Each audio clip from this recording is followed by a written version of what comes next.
Hello പ്രിയ കൂട്ടുകാരെ, അസ്സലാമു അലൈക്കും വറഹ്മത്തുള്ളാഹി. നമ്മളിന്ന് 4ാം ക്ലാസ്സിന്റെ തദ്രീബു തിലാവയിലെ ഒന്നാമത്തെ പാഠം. നമുക്ക് ആ പാഠഭാഗത്തിന്റെ ആദ്യത്തില് നമുക്ക് ഏതൊക്കെയാണ് സൂറത്ത്, അതിൽ എത്ര ആയത്തുകളാണ്, അത് മക്കിയായ സൂറത്താണോ മദനിയായ സൂറത്താണോ എന്നൊക്കെ മനസ്സിലാക്കാൻ ഒരു ഭാഗം തന്നിട്ടുണ്ട്. പിന്നെ അത് എത്ര ക്ലാസ്സുകളിലായിട്ടാണ് എടുക്കുന്നത് എന്നൊക്കെ അവിടെ മനസ്സിലാക്കണം. പിന്നെ നമുക്ക് ഹിഫ്ളിന്റെ ഭാഗവും അവിടെ പഠിക്കാനുണ്ട്. അപ്പോൾ അതൊക്കെ മനസ്സിലാക്കി പഠിക്കാം. നമുക്ക് പാഠഭാഗം വരുന്നത് അഹ്കാമുൽ മീമി സാക്കിനായ മീമിന്റെ വിധികളാണ്. അപ്പൊ സാക്കിനായ മീമിന്റെ വിധി രണ്ടെണ്ണാണ് നമ്മൾ ഈ പാഠത്തിൽ മനസ്സിലാക്കുന്നത്. ഇദ്ഗാമും ഇഖ്ഫാഉമാണ്. എന്താണ് ഇദ്ഗാം? നമുക്ക് അവിടെ വായിച്ചാലോ. സുക്കൂനുള്ള മീമിന് ശേഷം ഹർക്കത്തുള്ള മീമ് വന്നാൽ രണ്ടിനെയും പരസ്പരം ലയിപ്പിച്ച് ശദ്ദ് ചെയ്ത് ഉന്നത്ത് നൽകി ഉച്ചരിക്കണം. ഇതിന് ഇദ്ഗാം എന്ന് പറയുന്നു. അടുത്തത് ഇഖ്ഫാ. സുക്കൂനുള്ള മീമിന് ശേഷം ബാ വന്നാൽ മീമിനെ ബായിൽ അവ്യക്തമാക്കി ഉന്നത്ത് ചെയ്ത് ഉച്ചരിക്കണം. ഇതിന് ഇഖ്ഫാ എന്ന് പറയുന്നു. ഹർഫുൽ ഇദ്ഗാം. ഇദ്ഗാമിന്റെ ഹർഫ് മീമാണ്. സുക്കൂനുള്ള മീമിന് ശേഷം മീമ് വന്നാൽ നമ്മുടെ ഇദ്ഗാം. ഹർഫ് ഇഖ്ഫാ, അത് സുക്കൂനുള്ള മീമിന് ശേഷം ബാ ആണ് വരുന്നത്. അപ്പൊ അതിന്റെ ഉദാഹരണങ്ങളാണ് നമുക്ക് താഴെ. അം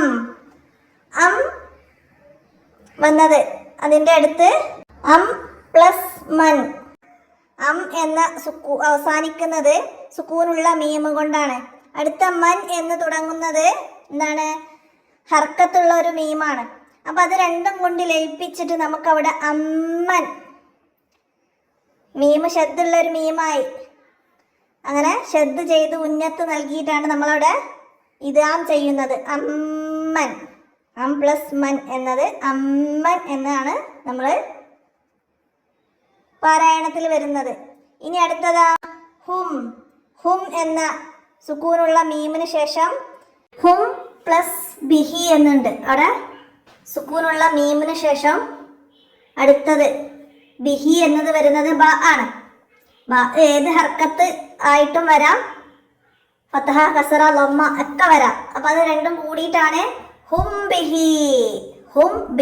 ഹും പ്ലസ് ബിഹി എന്നത് ചേർന്നിട്ട് ഹും ബിഹി അങ്ങനെ ഇഖ്ഫാ ചെയ്യണം. ഹും ബിഹി അങ്ങനെ വ്യക്തമാക്കരുത് കേട്ടോ. അപ്പൊ അവിടെ നമുക്ക് ഹും ബിഹി എന്ന് അവിടെ ഇഖ്ഫാ ചെയ്യണം. അവിടെ ബായിലേക്ക് മീമിനെ അവ്യക്തമാക്കിയിട്ട് ഉന്നത്ത് ചെയ്യണം. ഇതാണ് ഇഖ്ഫാ. അപ്പൊ അതൊക്കെ മനസ്സിലാക്കാം. പിന്നെ നമുക്കവിടെ ഇദ്ഗാമും ഇഖ്ഫാവും വരുന്ന 2 പദങ്ങൾ വീതം പാഠഭാഗത്ത് നിന്ന് കണ്ടുപിടിച്ചിട്ട് എഴുതണം. എന്നിട്ട് അവിടെ പരിശീലിക്കാം. നമുക്ക് ഈ ഇപ്പോൾ ഇതിൻ്റെ കൂടെ നോക്കി ഓതാൻ വരുന്ന സൂറത്താണ് സൂറത്തുൽ ഫുഖറാവും സൂറത്തുൽ ശുഅറാവും. ആ പാഠഭാഗത്തിൽ നിങ്ങൾ നോക്കുക. നിങ്ങൾ നോക്കിയിട്ട് സുക്കൂനുള്ള മീമിന് ശേഷം മീമ്, അടുത്ത പദത്തിൻ്റെ ആദ്യത്തിൽ മീമ് തുടങ്ങുന്ന ഒരു പദം കൊണ്ടുള്ള ഇദ്ഗാമിന്റെ ഒരു ഉദാഹരണവും സുക്കൂനുള്ള മീമിന് ശേഷം അടുത്ത പദത്തിന്റെ ആദ്യത്തിൽ ബാ വരുന്ന ഒരു പദവും ഉദാഹരണമായിട്ട് കണ്ടെത്തിയിട്ട് നമുക്ക് അവിടെ എഴുതാം. അപ്പൊ ഞാനിവിടെ ഒരു ഉദാഹരണം കാണിക്കാം. മീമിന് ശേഷം ബാ വന്ന്, അതുപോലെ നിങ്ങളും കണ്ടെത്തണം. ഇത് സൂറത്തുൽ ഫുഖറായിൽ നിന്നാണ്. അതുപോലെ തന്നെ അടുത്തതും 2 ഭാഗത്തായിട്ടാണ് വന്നത്. അപ്പോൾ അവിടെ അവസാനിക്കുന്നത് സാക്കിനായ മീമ് കൊണ്ടും പിന്നെ താഴെ ബാഉം. അപ്പോൾ ഇഖ്ഫായിൻ്റെ അത് എഴുതുക. അടുത്തത് നമുക്കിനി ഇൽഹാറിന്റെ ഉദാഹരണം.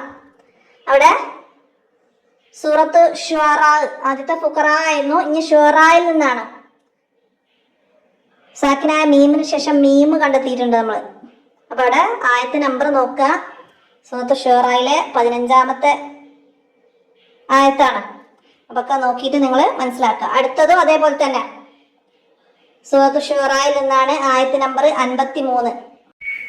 അവിടെ 2 ലൈനിലായിട്ടാണ് വന്നത്.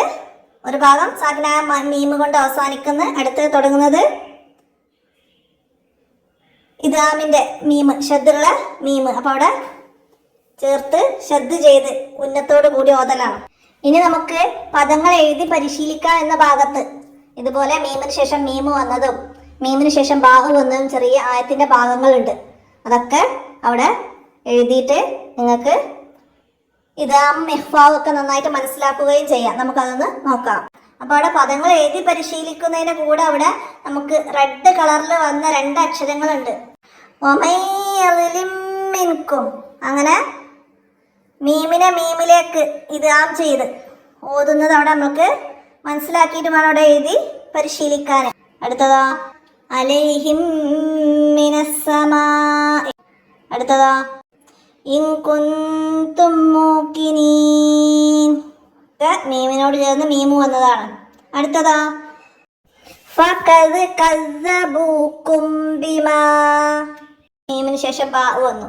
അടുത്തതാ മിൻ അർളികും ബിസിഹർ.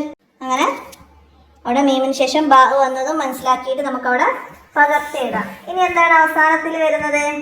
ഖുർആനെന്ന് കണ്ടെത്താനാണ്. നമുക്കുള്ള പാഠഭാഗത്തിൽ വന്നതാണ്. അവിടെ വന്ന 4 ഖുർആനിലെ ആയത്തിൻ്റെ ഭാഗങ്ങൾ. അപ്പോൾ അത് നിങ്ങളെ പാഠഭാഗത്തിൽ കണ്ടെത്തുക. അതാണ് അവിടെ വന്നത്. അവിടെ വന്ന ആദ്യത്തേത് അത് സൂറത്തുൽ ശുഅറയിലെ 15-ാമത്തെ ആയത്ത്. പിന്നെ രണ്ടാമത്തത് സൂറത്ത് ശുഅറയിലെ 103-ാമത്തെ ആയത്താണ്. മീമിന് ശേഷം മീമ് വന്നത് 2 എണ്ണം. അത് രണ്ടും ശുഅറയിൽ നിന്നാണ്. ഇനി അടുത്തത് മീമിന് ശേഷം ബാ വന്നത് അത് സൂറത്തുൽ ഫുഖറായിൽ നിന്ന് 53-ാമത്തെ ആയത്താണ്. അടുത്തതും സൂറത്ത് ശുഅറയിൽ നിന്ന് 39-ാമത്തെ ആയത്ത്. അതൊക്കെ ഖുർആൻ തുറന്നിട്ട് നോക്കുക. അപ്പോൾ ഇതിൽ ചിലത് നമ്മൾ നേരത്തെ കാണിച്ചിട്ടുണ്ട്. അപ്പോൾ അതൊക്കെ മനസ്സിലാക്കുക. പിന്നെ അവസാനത്തിൽ നമുക്ക് ശീലിക്കാം. എന്താണ്? ഖുർആനിൽ നിന്നൊരു ദുആ, ലാ ഇലാഹ ഇല്ലാ അൻത സുബ്ഹാനക ഇന്നി കുന്തു മിനൽ ളാലിമീൻ. അത് മനപ്പാടാക്കുക. നമുക്ക് എക്സാമിന് തദ്രീബ് തിലാവയുടെ എക്സാം, ഹിഫ്ള് ഖുർആൻ എക്സാമിൻ്റെ കൂടെ തന്നെയാണ് ഇങ്ങനെ ഒരു ക്വസ്റ്റ്യൻ പേപ്പർ ഉണ്ടാവുക. അപ്പോൾ അവസാനത്തിൽ ഈ ദുആ വിട്ട ഭാഗം പൂരിപ്പിക്കാൻ ഉണ്ടാവും. അപ്പോൾ അത് അവിടെ എഴുതാനുണ്ടാവും.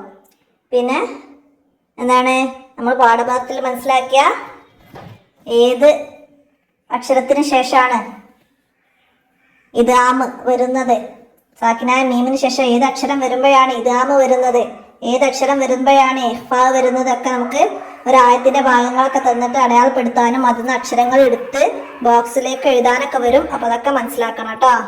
ഇനി നമുക്ക് പാഠഭാഗത്തിൻ്റെ അവസാനം മാസാന്ത മൂല്യം എന്ന് പറഞ്ഞിട്ട് ഉസ്താദുമാർക്ക് അടയാളപ്പെടുത്താനുള്ളത്. നമ്മളെ വർക്കും കാര്യങ്ങളൊക്കെ ചെയ്താലുള്ള ഇതാണ്. അപ്പോൾ ഇത്രയാണ് ഈ പാഠഭാഗത്തിൽ നമുക്ക് മനസ്സിലാക്കാനുള്ളത്.